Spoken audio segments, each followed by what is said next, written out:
Hey, what's happening, guys? Kevin here. Glad you could join me once again here at Midwest Woodcraft. Today I'm just out taking a little stroll in the woods. I was going to bring you guys along, see what kind of cool stuff we can find. Stay with me.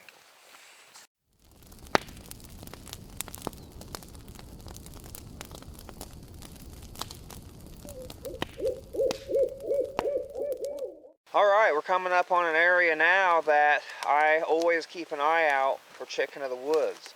You can see back here behind on this dead tree, there's one that's quite expired, but I would say that's almost definitely chicken of the woods, especially because I'm very familiar with this area and I like to harvest chicken of the woods off of this particular log right here several times a year.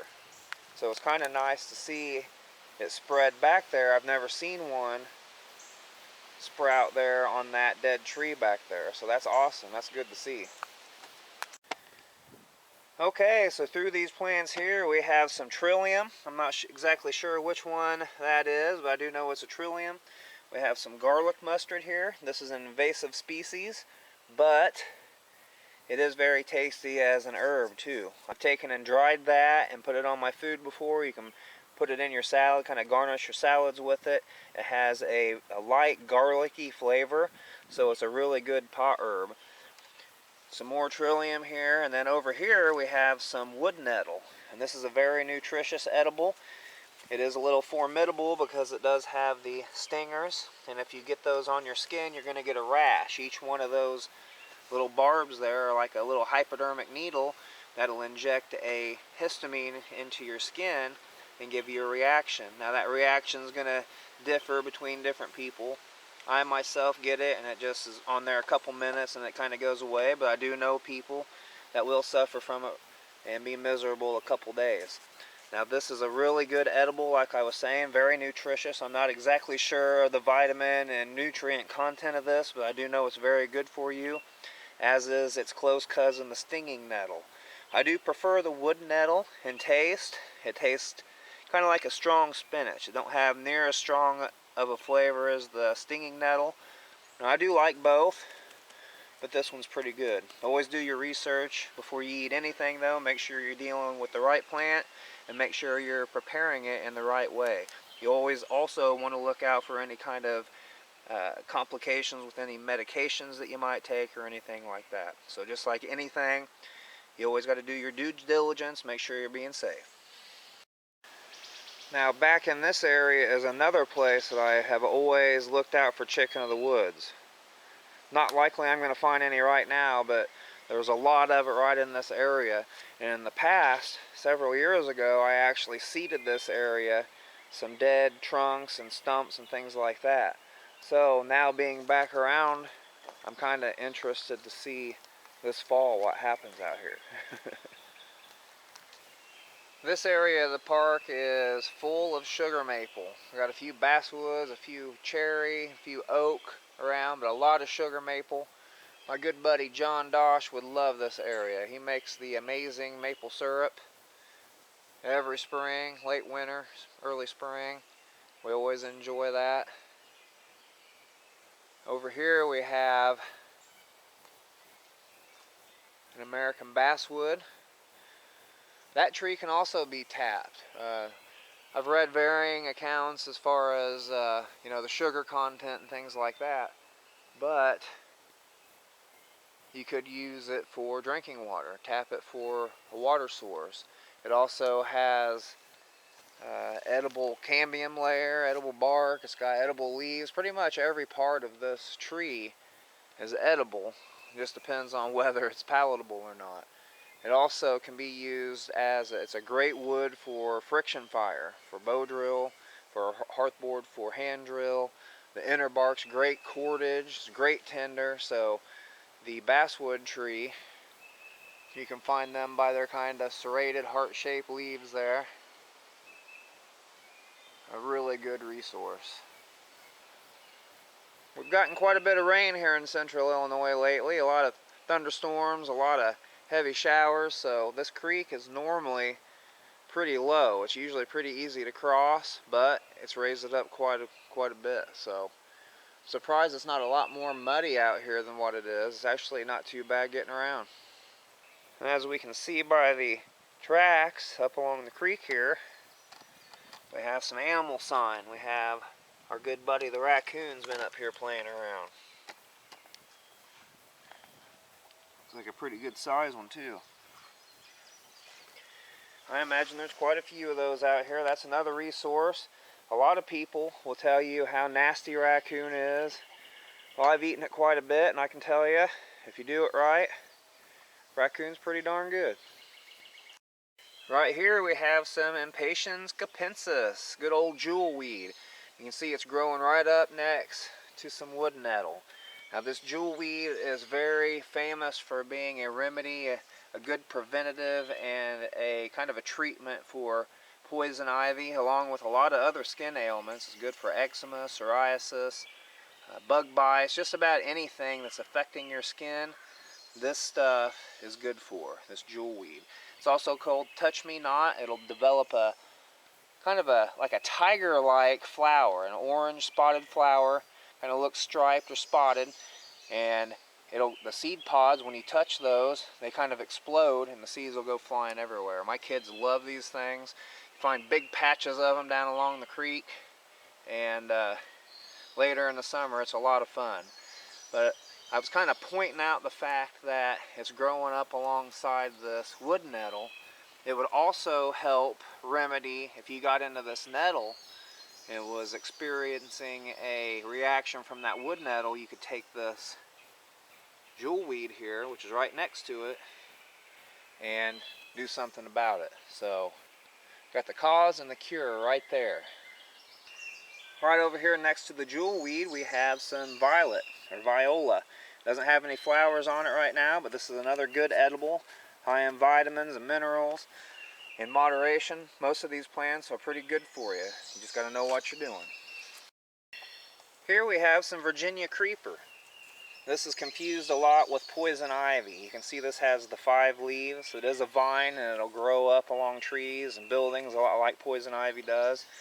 But I see a lot of people confuse this particular plant with poison ivy. Leaves of 5, let it thrive. Leaves of 3, let it be.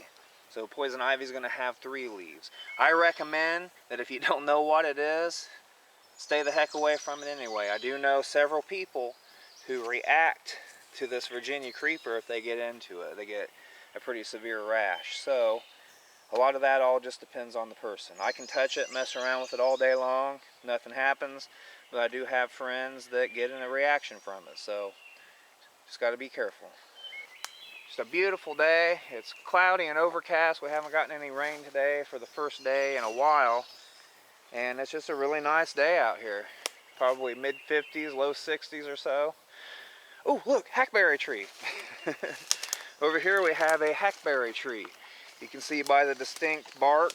I got a little bit overexcited about it. The reason I like the hackberry tree is because it's sentimental. I can remember my grandfather telling me years ago how useless this tree was. But he said he did like it because this bark reminded him of the little music, the little chime wheel on the inside of a music box. So if you look at it, it's kind of rough all the way around. So I definitely can see what he's saying. It looks like it's got those little pegs on the wheel inside of a music box. So for me, hackberry always kind of reminds me of my grandpa.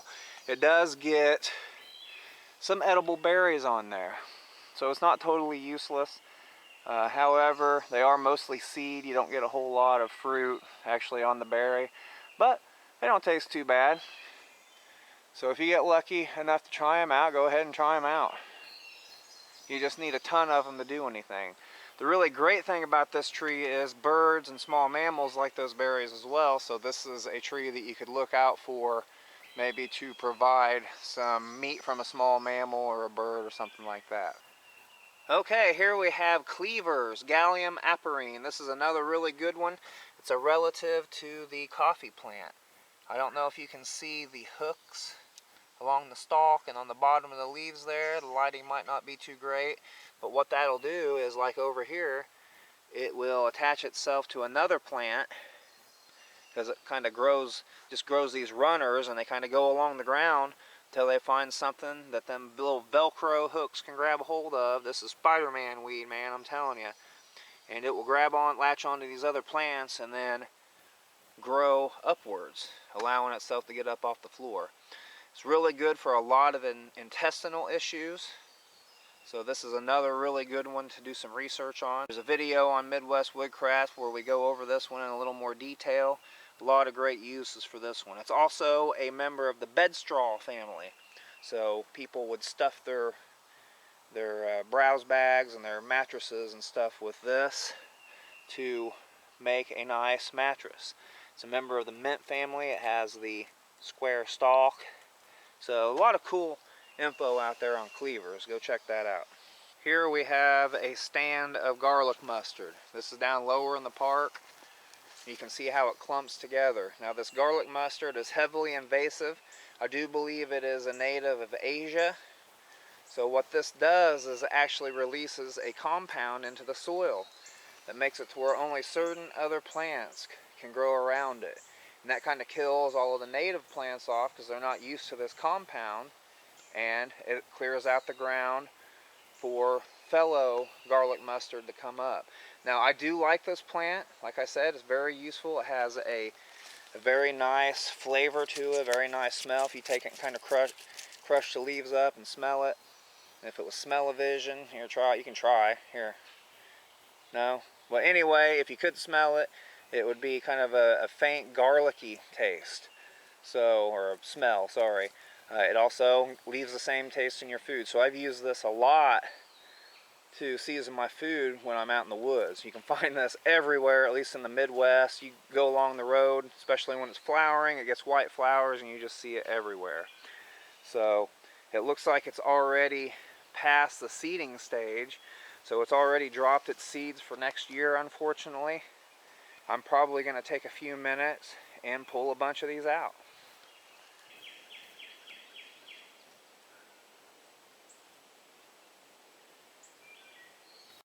Here we have a Mayapple. There's usually a lot of these out here too. It looks like they cleared out some of the areas where the Mayapples were growing. Now this time of year, a lot of these, let's see if any of these do here. None of these do, but they will get a yellow flower on there and eventually develop a fruit.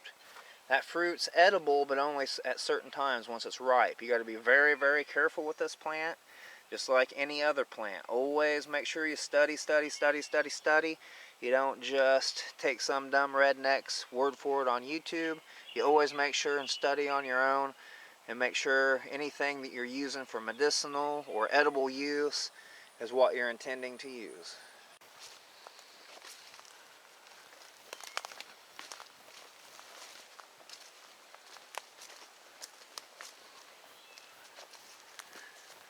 Over here is another resource. Maybe a bit more of an unconventional resource, but here is some winter creeper. This is another invasive species. This is great because I didn't know this patch was here. I always go down this neck-breaking hill down by the creek to gather this up. But this is another vine, an ivy. You can see you can gather this up in long pieces. You can use it for cordage, you can use it for weaving, a lot of different things that you can use this for. So the winter creeper, and it is an invasive species like I said, so you don't have to feel too bad about gathering a bunch of it. You can see it's all over here. There's a huge patch of it. It extends farther than the camera can probably even see. So that's awesome. Another awesome resource.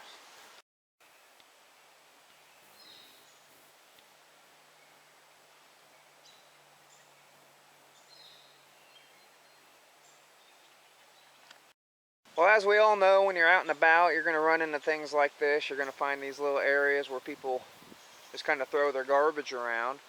But in a survival situation, that is a resource. As unfortunate as it is that people litter and leave their garbage laying around, it's kind of fortunate in a survival situation that you can find things like this. These plastic bottles, aluminum cans, plastic bags used as containers for boiling water, for storing things. We have a flannel up here. It looks like this was probably left here by a hiker. Someone was probably hiking, got a little bit overheated, you know, and laid this down here thinking, well, I'll grab this on the way out, and then, like me, forgot it and just left it laying there. But in a bad situation, that could be an invaluable resource. A lot of things you could do with the stuff just laying right here on the ground. What do I spy with my little eye? The only bad thing is it looks like I'm a little bit too late. Well, I hate when this happens, and it seems like it happens all too often. Here we have a bunch of chicken of the woods, but it's quite a bit past its prime. So this polypore, it comes out, starts coming out in little nubs kind of like this, a little bit smaller. Then it just starts growing, kind of oozing out. And it'll actually kind of double each day. So this one here, just for size reference, is pretty large. And then the one over there is probably about 2/3 of its size. So there would have been quite a bit of food here at one point. But that's okay, the good Lord always provides. He made it to where there's all kinds of different cool stuff coming up, all different types of the year. So we just got to always keep our eye out for whatever's provided at the time we're there.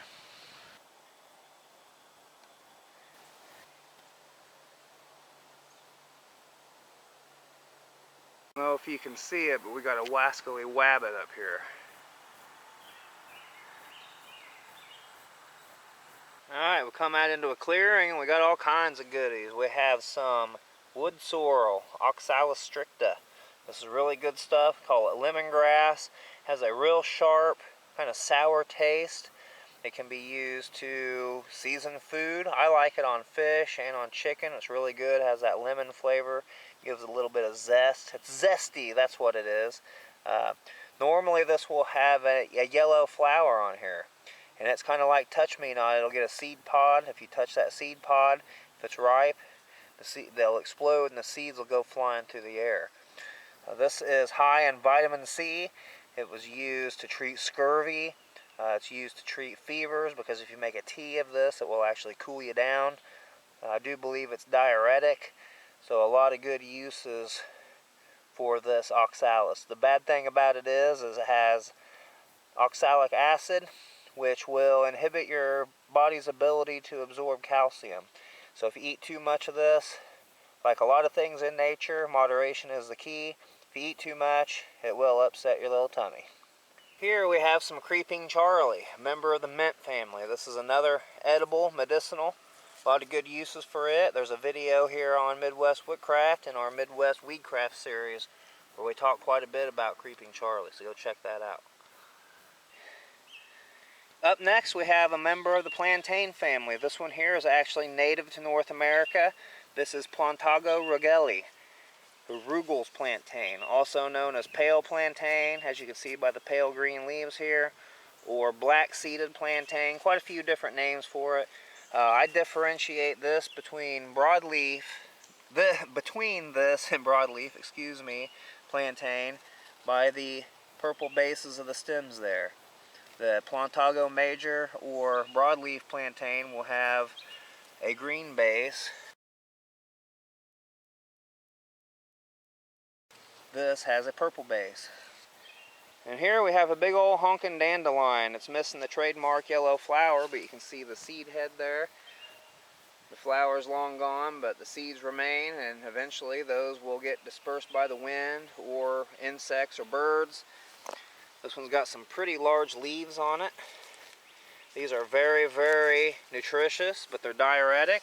As my buddy Larry Roberts showed us there on Alone Season 5, you don't want to eat too many of these because they will make you pee your brains out. Looks like we got some pokeweed coming up.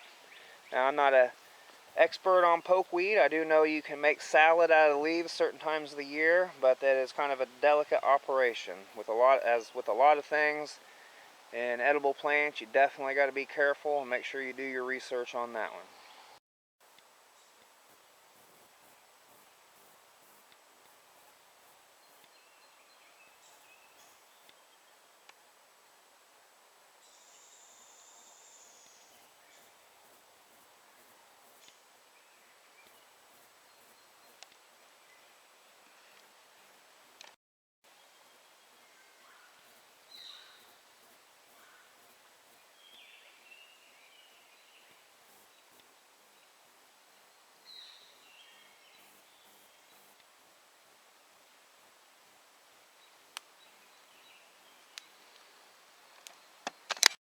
Well guys, unfortunately my time here has come to an end. I had an awesome time. Thanks for coming along with me. I really enjoyed talking about all the plants and trees, checking out the animals and the animal sign. So thanks for coming along. I hope you're all doing well. I hope you're all safe. I'm Kevin. Thanks for watching Midwest Woodcraft, and I hope to see you guys in the woods real soon.